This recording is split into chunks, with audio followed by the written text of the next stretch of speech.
সূর্যের আলো যেদিকটায় পড়ে সেই দিকে কিন্তু গাছপালার যে ডাল সেটা বেরোনোর প্রচেষ্টা করে। ওই দিকটায় দেখো প্রচুর ডাল এসছে, এই দিকটায় আসেনি। এর একটা কারণ আছে, সেটা হলো ওই দিকে কিন্তু আমার রোদটা পড়ে রেগুলার বেসিসে, আর এই দিকটা বিপরীত দিকে থাকার কারণে রোদটা পড়ে না।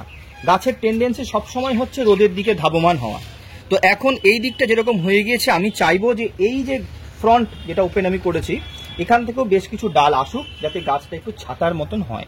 আমাদের কাজ হবে এইভাবে, এই যে মাথাটা রয়েছে এইটাকে খুঁটে দেওয়া। এই দেখো ঠিক অনুরূপভাবে পাশের যে ডালগুলি আছে সেগুলিকে কিন্তু আমরা এইভাবেই খুঁটে খুঁটে দেবো। খুঁটে খুঁটে দিলে কি হবে না, এই বৃদ্ধি থমকে গেল, এবং যেহেতু এখন বৃষ্টির জলে পর্যাপ্ত পরিমাণে খাবার গাছ পাচ্ছে, তাই সে কিন্তু এখন আরও বেশি ডাল ছাড়বে। 2-3 ইঞ্চি উঁচু করে আমি এখানটায় কিন্তু একটা প্রলেপ লাগিয়ে দেব, যাতে গোড়া পচার সম্ভাবনা না থাকে। তোমাদের হয়ে আমি এই এক্সপেরিমেন্টটা করতে চাইছি যে টানা বর্ষায় প্রত্যেকটা গাছকে সম্পূর্ণভাবে ভিজিয়ে গাছের আদতে কোনো ক্ষতি হয় কিনা।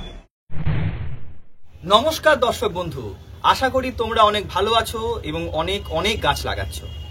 এখন জুলাই মাস শুরু হয়ে গিয়েছে। এই মুহূর্তে বর্ষার আগমনের সময় বাগানবিলাস গাছের কি কি যত্ন এবং পরিচর্যা সেগুলি আজকে আমরা ক্যাটেগরিক্যালি দেখে নেব। আজকে তোমাদেরকে প্রথমে একটা ওভারভিউ দেখিয়ে নিই। বর্ষার শুরুর দিকে আমার এই ছাদ বাগানে প্রায় 30-35টা কাগজ ফুলের যে গাছ রয়েছে সেগুলি কিন্তু বেশ ঝোপালো হয়েছে।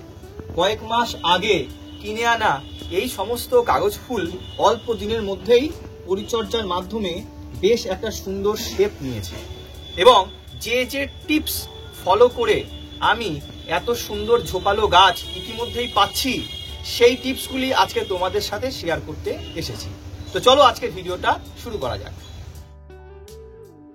বন্ধুরা, 2025 সালে বর্ষাকাল কিন্তু মেজাজে ব্যাটিং করছে। এর ফলে একটানা বৃষ্টি হয়েই চলেছে। এই কারণেই ছাদ বাগানে বোগেনভিলিয়া গাছের বিশেষ পরিচর্যার প্রয়োজন হয়ে পড়েছে। আজকের এই প্রতিবেদনে জুন, জুলাই এবং আগস্ট মাসে আমরা কি কি পদক্ষেপ নেব সেই বিষয় থাকবে আজকের এই ভিডিও প্রতিবেদন। বন্ধুরা, তোমরা এর আগে দেখেছো যে বাটার কাপের একটা ছোট্ট চারা আমি নিয়ে এসেছিলাম আজকে থেকে 4-5 মাস আগে। সেই সময়ে এই গাছটি কিরকম ছিল।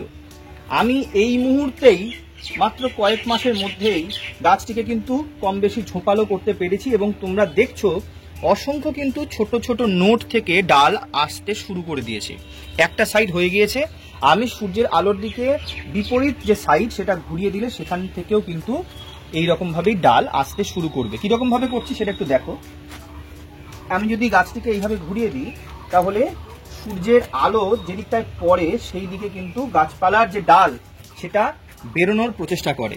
ওই দিকটায় দেখো প্রচুর ডাল এসছে, এই দিকটায় আসেনি। এর একটা কারণ আছে, সেটা হলো ওই দিকে কিন্তু আমার রোদটা পড়ে রেগুলার বেসিসে, আর এই দিকটা বিপরীত দিকে থাকার কারণে রোদটা পড়ে না। গাছের টেন্ডেন্সি সবসময় হচ্ছে রোদের দিকে ধাবমান হওয়া। তো এখন এই দিকটা যেরকম হয়ে গিয়েছে, আমি চাইবো যে এই যে ফ্রন্ট যেটা ওপেন আমি করেছি এখান থেকেও বেশ কিছু ডাল আসুক, যাতে গাছটা একটু ছাতার মতন হয়। তো এখন এই বর্ষাকালে কিন্তু আমরা এই দেখো তোমাদেরকে দেখাই, এখানটায় কিন্তু ছোট ছোট নোট থেকে কিন্তু গাছ আমি নিতে পারবো এখান থেকেই। তো আমি এই দিকটাই ওপেন করে দেয়াতে আশা করব যে এখান থেকে বেশ কিছু ডাল বেরোবে এবং গাছটা কিন্তু একটা আমব্রেলা শেপ নেবে। আর খুব ইম্পর্টেন্ট যে জিনিস, যখন কচি কচি ডাল আসবে 2-3 ইঞ্চি হওয়ার পরে আমাদের শেপটাকে বুঝে নিয়ে আমাদের কিন্তু মাথাগুলিকে খুঁটে খুঁটে দিতে হবে। দেখো এই গাছটিতে কিন্তু 2 থেকে 3 ইঞ্চি মতন লম্বা হয়ে গিয়েছে, এবং গাছটিকে আমি কিন্তু বেশ ঝোপালো করতে পেরেছি। এটা একটা মন্ডিউরিং ভ্যারাইটির বোগেনভিলিয়া গাছ।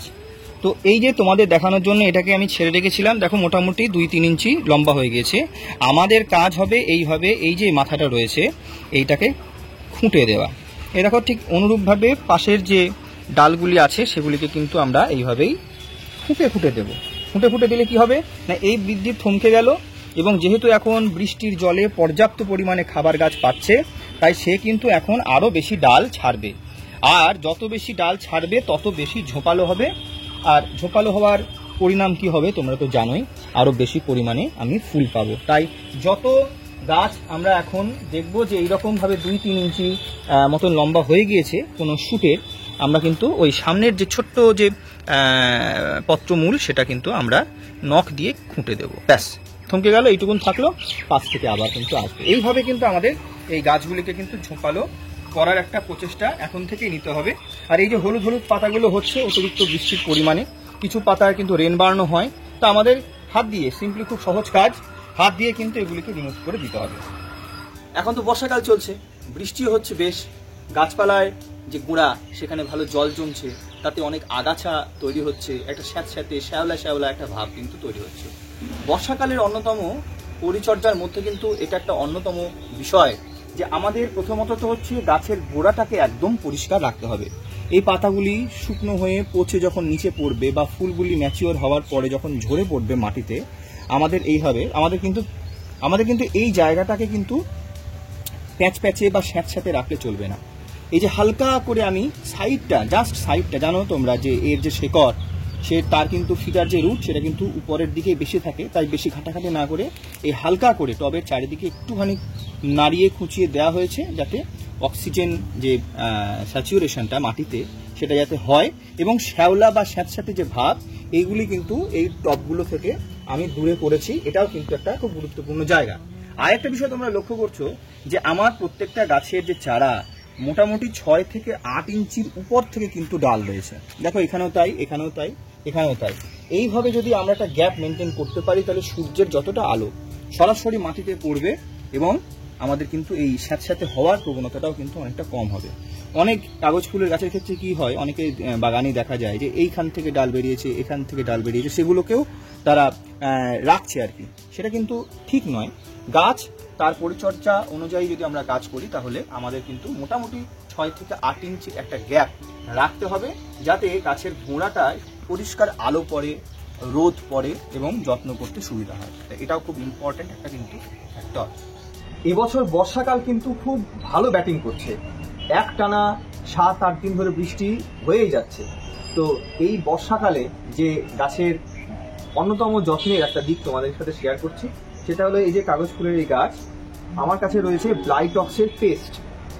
গাছের গোড়া শেকড় স্বাস্থ্য ভালো রাখার জন্যে এই গোড়া থেকে প্রায় 2-3 ইঞ্চি উঁচু করে আমি এখানটায় কিন্তু একটা প্রলেপ লাগিয়ে দেব, যাতে গোড়া পচার সম্ভাবনা না থাকে।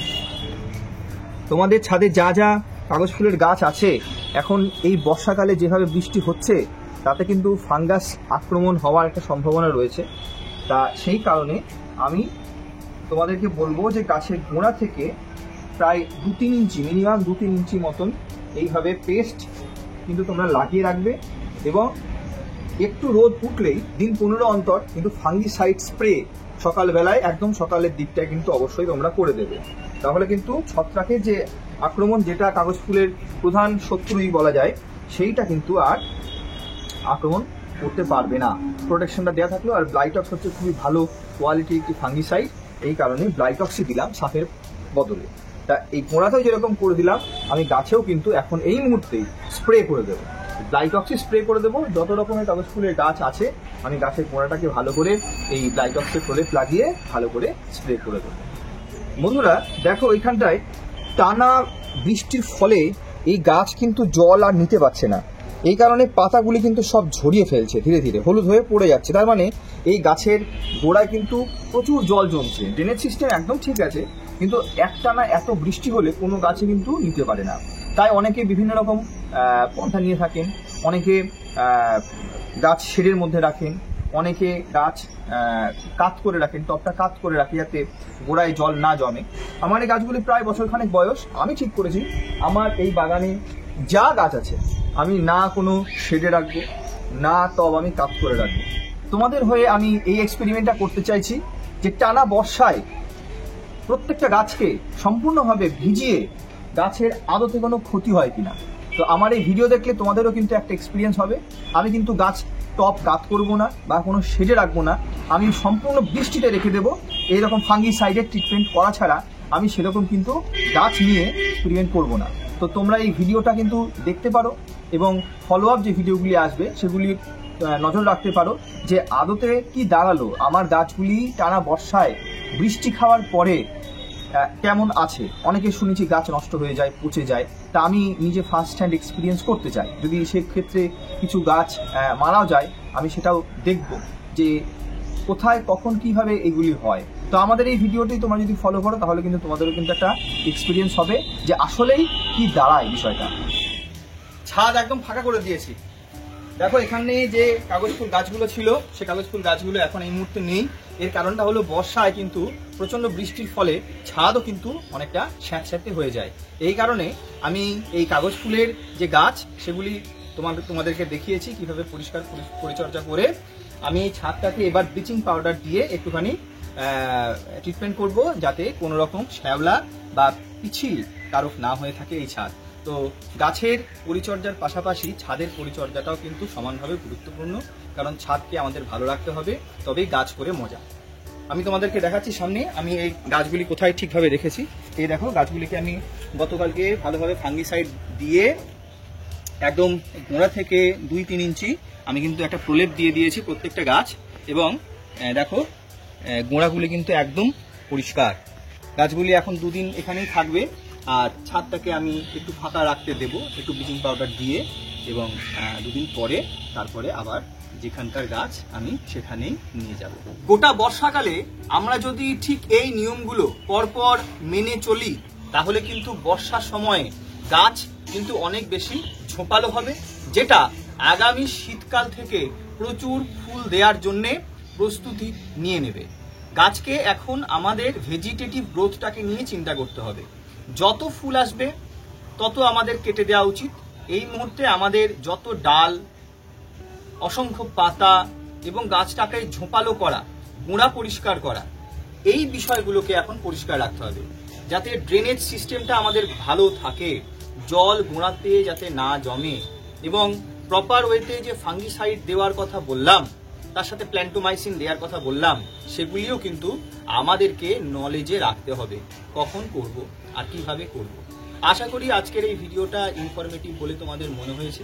যদি তোমাদের এই ভিডিওটা ভালো লাগে তাহলে এই ভিডিওটিকে লাইক করে দিও এবং বন্ধুদের মাঝে শেয়ার করো, এবং তোমরা যদি আমাদের ভিডিওগুলিকে পছন্দ করো তাহলে চ্যানেলটিকে সাবস্ক্রাইব করে আমাদের পাশে থেকো।